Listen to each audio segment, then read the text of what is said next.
How to do a double closing for your wholesale deals. Guys, my name is Rick Ginn with Flip with Rick, and in this video, I'm going to go into depth on what a double closing is and when you need to use it. But listen, before we get started, do me a favor, hit that like button, hit that subscribe button to hear more free content just like this. So you've heard it before, double closing. What is it? Is it like double vision? What's the name? It just seems to be this like secret pathway, like this dirty little secret in the business. And to be honest with you, if you do wholesaling long enough, eventually you will have to execute a double closing. So quickly, what is a double closing? It's simply what it says. The word double represents two closings within a short amount of time frame, usually within 24 hours, aka also known as a simultaneous close. A simultaneous close and a double closing are actually the exact same thing.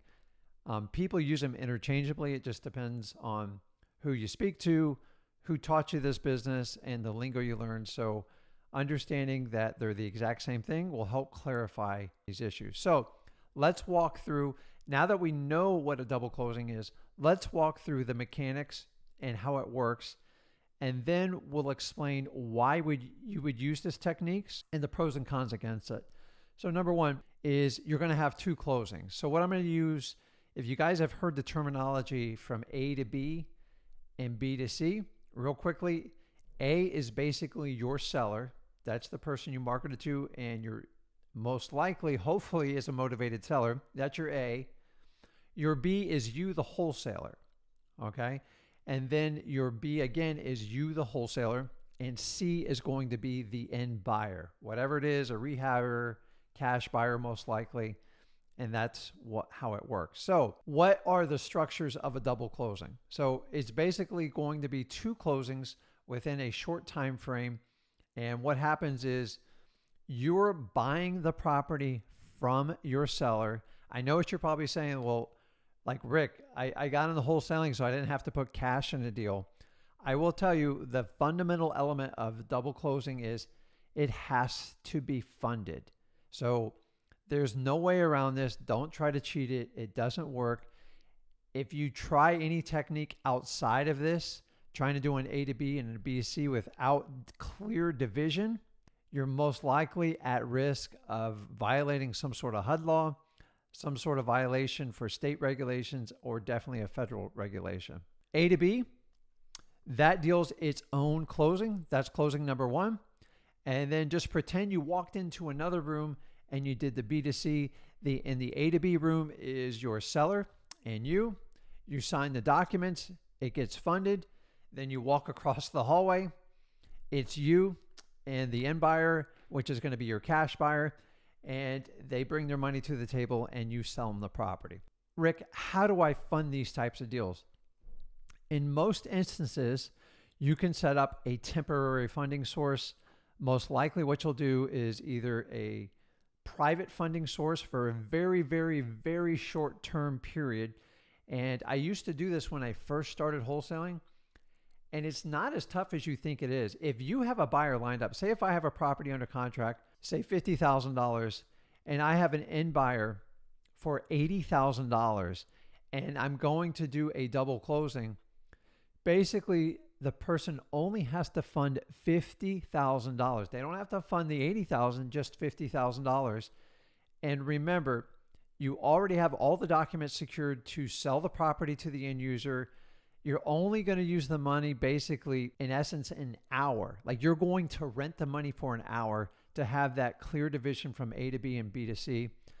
What I would do is I would offer a private investor, somebody I knew that had money, and I'd offer anywhere from $1,000 to $2,000 or $3,000 to get the deal done. Now, if you have this set up in advance, it's a killer strategy and it works really well. Now, if you do not have a private source of funds, which is the best way to do it because it's clean, it's easy, and who doesn't want to make a couple $1,000s on moving money just for an hour with little to absolutely no risk? Because the key to a double closing is most people that fund it, which is going to be a private investor or some sort of transactional funder, is It will only fund once the end buyer's money's in place. So there's virtually little to no risk for them to do it. There's always a slight bit of risk, but usually the title company will spell it out that if the end buyer, which is your C buyer, is not ready to go, they don't have their money in escrow, they won't fund the A to B. So it's very protected. Now, once again, if you don't have that private source, you can use what's called transactional funding. And typically, they're going to charge a 2 to 3% fee on whatever they fund. So if you're doing $50,000, they'll charge 3%. 1,500, but just keep in mind there is a lot of paperwork and you have to give them a heads up, usually 7 to 10 days in advance. If you've done business with them in the past, it's usually much, much easier. So don't panic if you don't have private funds. You can look up a transactional funder in your area. They do it nationally too. There is a lot of underwriting. It's a little bit about a bank because they need to see all the contracts. They need to see all the paperwork, and a lot of times they want to communicate sometimes between your seller, but they're more interested in your end buyer to make sure that deal's like legit. So they're going to make sure that they have money in escrow and they're ready to go and they're locked and loaded. So you can go that route. Either way works. So you have the A to B, that's its own closing, and then the B to C, and it works. So the big question is, what is the purpose of a double closing? Why do we do it? Why don't I just assign everything? I'll be the first to tell you, too many people are so like freaked out with assignments. It's like people are cracking down on it. It's illegal. Here's the reality of why people do double closing specifically for wholesaling is sometimes you have a seller that is it's never, in my opinion, I've never had an issue with the seller having an issue with an assignment. Typically, it winds up being your end buyer. For some reason, some end buyers are so obsessed with what you paid for the property, they will get in their own way to buy a good deal. Now, it's none of my business, but if I have someone that'll pay me 30 grand more and I can put it in my pocket, the stipulation is they don't want to see the spread I make on an assignment. And if I had to sign it, I'd only make 10 or 15,000 and this guy would be 30,000, but I know he's going to have a meltdown when he sees what I bought it for. I'm going to do a double closing just to ensure the deal goes through. Now, here's the drawback of a double closing. You have two closings. So what does that mean? It means you have twice the cost. As you guys know, closing costs usually represent about 1.25%, maybe 1.5%. I've seen some states as high as 2%. In Florida, it's typically like 1.25%, maybe 1.5%, depending on the title company you use. Now, the problem is on a typical deal, if I had to pay $2,000 closing cost, now it turns into $4,000. I'm not a big fan of that. To be honest with you, if you can do an assignment and everybody's comfortable with it and your seller's okay with it and your end buyer is, by all means, do it. A lot of people on a large transaction will like to do a double closing to make sure there is absolutely no hiccups. And it's not really a bad strategy, but there's nothing wrong with doing an assignment. So just don't do it because somebody tells you to do a double closing. If you're transparent, the seller knows what you're doing, the buyer knows what you're doing, by all means, do an assignment. If you think there's going to be a glitch and you have a large profit margin, decide what your threshold of risk is. And so like a lot of companies go anything over $25,000, we're just going to do a double close to make sure it goes seamless and smooth. Either way you do it, it works. At some point, you will cross someone that literally freaks out what you bought it for and they get really nervous. And if you do a double closing, you know in the long run, they're going to find out what you bought it for. So you're not really hiding anything, but you do assure a smooth sailing. So I'm all about disclosures and being honest with people. But sometimes I get it. If the end buyer is a pain in the butt and they're like obsessed with what you bought it for, then don't tell them just do that contract, but you have to do a double closing. That's it. So things you need to consider when doing the double closing. So we already talked about the double costs. So things that you can control in a double closing to minimize some of the costs. The first thing is make sure you have an excellent relationship with your title company. That goes without saying. Think about it. You're buying a property here and 5 minutes, theoretically, you're selling it again or within the hour. So when you go to resell, most of these properties need some sort of title insurance. Ask your title company for what they call a reissue for title credit. What that means is it's basically an insurance policy you just bought twice, sometimes within an hour of each other.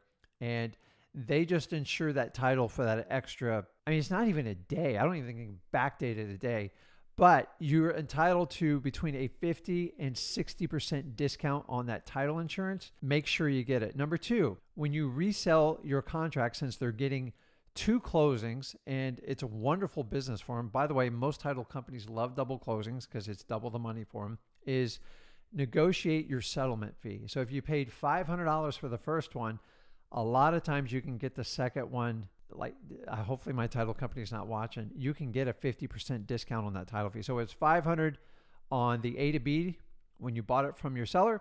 And the B to C, a lot of times you can get as low as $200, $250, like a 50% discount. You should expect a discount. You are buying in bulk at this point, and you need to kindly ask it from your title company. And if they don't want to give you a discount on it, shop around for title companies that are okay with doing it. By the way, you can go from one title company to the next one. You'd be shocked in how they treat you as far as a double closing. You need to have that conversation up front with them before you get to the closing table. It's too late negotiating at the table because they kind of got you. Want the discount on the title policy, the reissue credit, 50 to 60%, and the settlement fee. If I'm taking the same property, selling it for cash, there's none of that mortgage BS that comes with it. It should be a simple fee to do it. And it's very fast. It's a lot less paperwork, and it's very easy for the title company. I try to ask for a 50% discount on the resale unless you're getting like ridiculous fee. If you're already getting a settlement for $200 or $300, you can't expect them to do it for $100 because they got office cost, overhead, and everything else on it. So look for as many fees, and then take your HUDs and compare them to each other and make sure they align. Proration of tax, guys, we're talking 5 minutes to an hour. The only difference, I think they have to calculate one day, and that's it. So there should be, the only additional cost is going to be the recording fees for your county. We call it doc stamps in the state of Florida, but every state has something. Don't ask for a discount because they can't. The fees are what the fees are. Unfortunately, that's the headache with double closings. Make sure it's worth it to do a double closing and you have a reason for doing it. The only time I advise doing double closings is maybe it's a big giant fee and you want to ensure it goes smooth. Consider the double closing an insurance policy. Or if your end buyer is squeamish, kind of a pain in the butt, and they're overly concerned what you're buying it for, then by all means do a double closing. Remember, all double closings have to take place at a title company, and they all have to be funded by cash. There's very few banks in the world that are going to allow for a double closing. Don't ask for it. It won't happen. Make sure your C buyer, which is your final cash buyer, is a legitimate cash buyer. Tell me what you think. Do you do double closings? Do me a favor.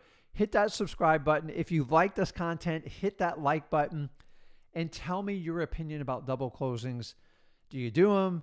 Do you like to do assignments? I've kind of shared how we do it, and I want you to take this information and go out and get deals done. Guys, this is Flip with Rick, and I appreciate talking to you. See you soon.